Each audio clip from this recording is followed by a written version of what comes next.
Management plans, season setting. You might see these two terms pop up every couple of years, from black bears to whitetails. But how exactly does a management plan manage? What factors go into setting big game seasons? And are they the same or are they different? This is Rick Ward, Idaho Fish and Game's State Wildlife Manager. Management plans and season setting are super important processes in how we manage our state's wildlife.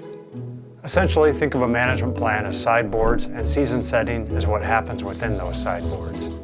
Let's start with the management plan. Idaho Fish and Game manages its state's wildlife, but before it can even begin to go about doing that, it needs a plan. Every game animal, and in some cases non-game animals, have an associated management plan that gets revised every couple years. Typically 6 years. That plan then serves as the owner's manual, so to speak, that guides department biologists and the Fish and Game Commission's decisions ensuring healthy, stable numbers of said animal. Let's take elk, for instance. After thousands of hours and dozens of revisions, the 200-page plan outlines challenges of managing elk. The plan includes zone-specific population data and communicates the scientific and social rationale that goes into the strategies meant to meet population goals. In other words, how do we manage specific elk populations with hunter preferences in mind? Okay, but what about season setting? Season setting comes a little later down the road, every 2 years for hunting and trapping seasons. Setting seasons is just one way we manage the species within those management plan sideboards. Okay, back to our example.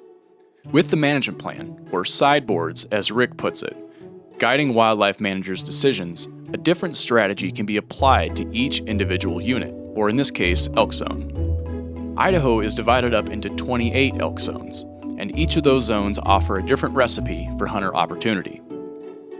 Some zones might provide more opportunities for muzzleloader and archery seasons as A tags.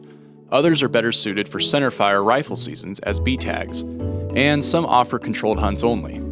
Every proposal made during the season setting process aims to achieve at least one of three things: maintain the population within the plan's objectives, provide hunting opportunities, or make sure the current populations are not causing problems such as depredations. And they aren't alone.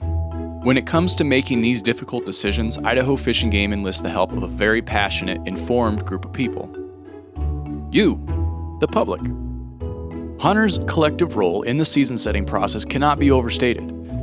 Idaho Fish and Game wants to hear from hunters. Real boots-on-the-ground testimony pertaining to a particular region or hunting unit, along with your preferences, provides valuable information that wildlife managers can use when laying out hunting seasons. And understanding how the process works gives hunters a better idea of the role they play in the process. So then, when can hunters chime in with their own suggestions? We want hunters to bring forth suggestions anytime. But when it comes to setting seasons, we really encourage hunters to refer back to the management plan and provide comments during the season setting window, which is typically open for 3 to 4 weeks. If sitting down and reading a 200-page management plan isn't your idea of a fun afternoon, that's okay. Most hunters prefer to hunt only a handful of spots around the state, and the fall hunting season might have come and gone before you even had time to read it cover to cover. Instead, when a season setting period opens up for public comment, hunters can absorb the mountain lion's share of information by simply reading the management plan's executive summary. Think of it as like a Cliff Notes for elk management. Hunters can also zero in on the management priorities for the preferred elk hunting zone or zones.